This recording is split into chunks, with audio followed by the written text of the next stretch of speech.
तो स्टूडेंट्स, कैसे हैं आप सब। उम्मीद करता हूं अच्छे होंगे।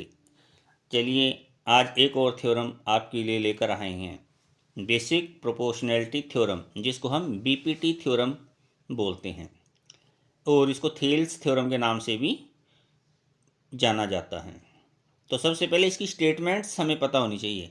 इसकी स्टेटमेंट क्या है?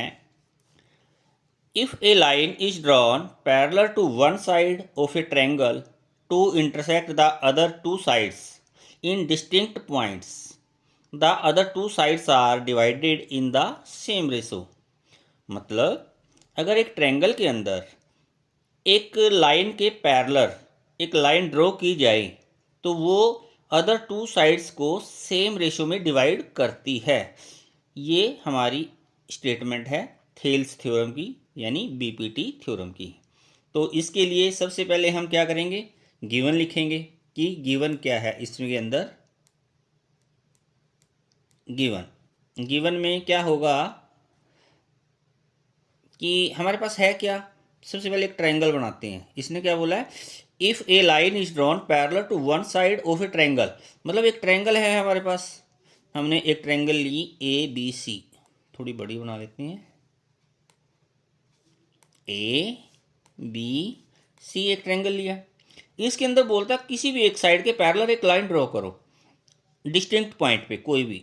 मान लो हमने इस पॉइंट को लिया डी, ए बी के ऊपर एक पॉइंट डी, और इसको हम ड्रॉ करते हैं, और जो सी को ए सी को ई पर काटता है।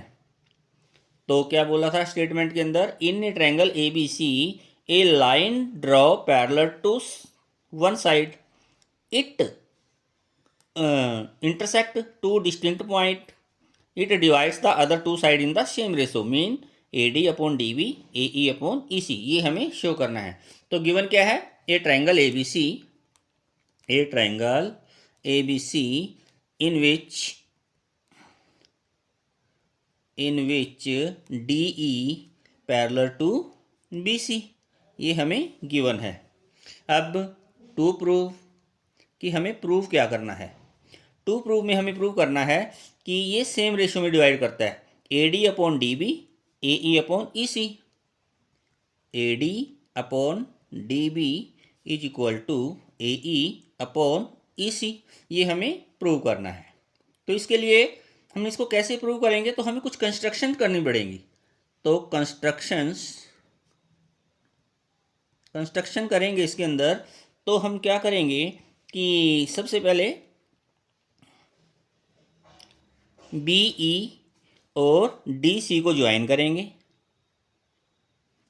तो सबसे पहले लिखेंगे join B E and D C, and और क्या करेंगे कि डी ई से जो हमारे पास है, हम एक परपेंडिकुलर ड्रॉ करेंगे ए बी पर। मान लो एल दे दिया, इसको नाम हमने E L, perpendicular on A B. Draw E L perpendicular on A B. Similarly एक परपेंडिकुलर हम डी से पॉइंट से ए सी पर ड्रॉ करेंगे। इसको नाम दिया एल, इसको नाम दे देते हैं M. And D M perpendicular on A C. ये हमने कंस्ट्रक्शंस की है। अब हम इसको प्रूफ करते हैं। प्रूफ में क्या करेंगे, तो सबसे पहले हम ट्रायंगल लेंगे ए डी ई। इन triangle A D E and triangle D E B and triangle D E B, इसको कन्वर्ट करने की कोशिश करते हैं। इसके अंदर ए डी ई और कन्वर्ट नहीं करेंगे, इसमें क्या करेंगे, area of triangle A D E divided by area of triangle D E B. Area of triangle D E B लेंगे। तो एक ट्रायंगल का एरिया क्या आता है, half into base into height, half into base into height.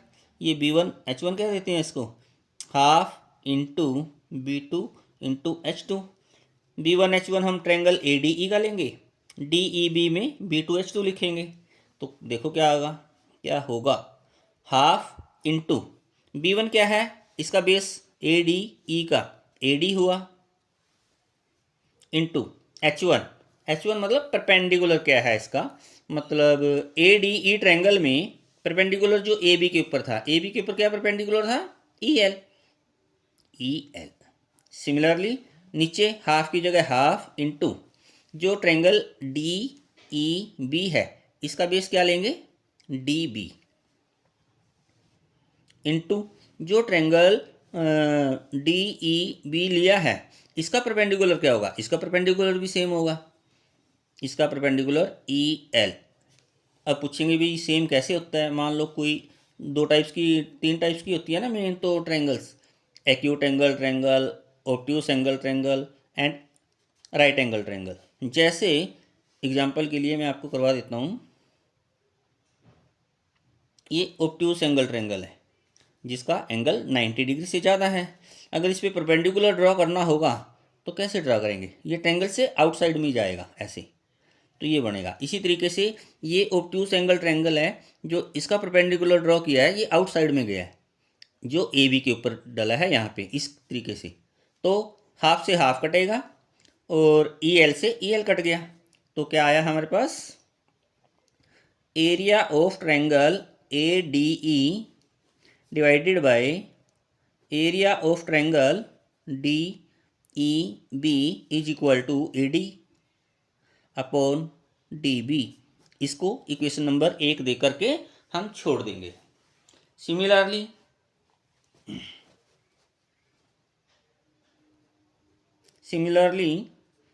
In triangle ADE and अभी हमने पहले क्या किया था ADE और DEB लिया था, और अब क्या करेंगे ADE और DEC लेंगे, triangle DEC same to same, इसमें भी एरिया निकालेंगे, area of triangle ADE divided by area of triangle DEC is equal to, formula same लगेगा, half into base into height, half into base into height. ADE का जो base और height हमने B1H1 से denote किया, area of triangle DEC का area है जो उसके अंदर बेस और हाइट हमने B2H2 से डिनोट किया। इसमें क्या होगा हाफ इंटू B1 यानी ADE का बेस क्या लेंगे AE, और ये AC के ऊपर परपेंडिकुलर क्या है DM। इसी तरीके से नीचे हाफ इंटू B2 में बेस EC होगा और परपेंडिकुलर सेम होगा इसका भी, DM से DM काटेंगे हम, हाफ से हाफ काटेंगे, तो क्या बचा हमारे पास area of triangle ADE divided by area of triangle DEC is equal to AE upon EC, equation number 2। अब अगर हम इनको कंपेयर करने की कोशिश करें, वैसे तो हमें प्रूव यही करना है ना AD upon DB is equal to AE upon EC, AD upon DB और is equal to AE upon EC। हमारे पास जो ये हम कहेंगे कि राइट हैंड साइड तो इक्वल हो गई, तो हमें लेफ्ट हैंड साइड देखना है। इक्वेशन नंबर 1 में area of triangle ADE divided by area of triangle DEB है, और सेकंड इक्वेशन में एरिया ऑफ ट्रायंगल ADE ये तो इक्वल आ गया ADE, और यहाँ पे DEB area of triangle DEB area of triangle DEC, तो area of triangle DEB area of triangle DEC ये अलग अलग हैं, तो इसको हमें इक्वल करना है, तो देखते हैं कैसे होंगे इक्वल। अब देखें तो सही DEB ट्रायंगल DEB ये है, ट्रायंगल DEB हमारे पास ये है, इसको डार्क कर देते हैं, और second area of triangle DEC ये वाली ट्रायंगल है हमारे पास। भाई इसको हम एरिया इक्वल कैसे होगा, एक 9th क्लास में हमने एक थ्योरम की थी उसके अंदर कि ट्रेपीजियम के अंदर अगर एक दो ट्रायंगल्स का एरिया इक्वल होता है अगर वो कॉमन बेस पे बनी हो तो उस थ्योरम का यूज करेंगे हम। जैसे area of triangle D E B is equal to area of triangle D E C. इसको इक्वेशन नंबर 3 देंगे। इसका रीजन क्या है, क्यों इक्वल है? Area of two triangles are same if they are made in a trapezium with common base. Area of two triangles are same if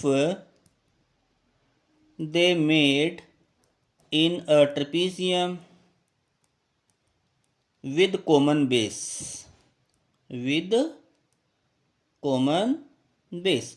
अगर एक trapezium के अंदर दो ट्रायंगल्स बनी हैं और उनका बेस कॉमन है तो वो एरिया में इक्वल होती हैं। तो अब देखिए इक्वेशन नंबर 1, 2 एंड 3 से हमारे पास क्या आया? From equation 1, 2 and 3 we get, हमें क्या मिला? AD upon DB is equal to AE upon EC, और यही हमें प्रूव करना था। Hence the proof. अगर आपको वीडियो अच्छी लगी है, आपको समझ आ रहा है, तो चैनल को सब्सक्राइब करें, लाइक करें, कमेंट्स करें, अपने भाइयों बहनों मित्र दोस्तों को ज़्यादा से ज़्यादा शेयर करें ताकि वो भी इसका फ़ायदा उठा सकें। धन्यवाद।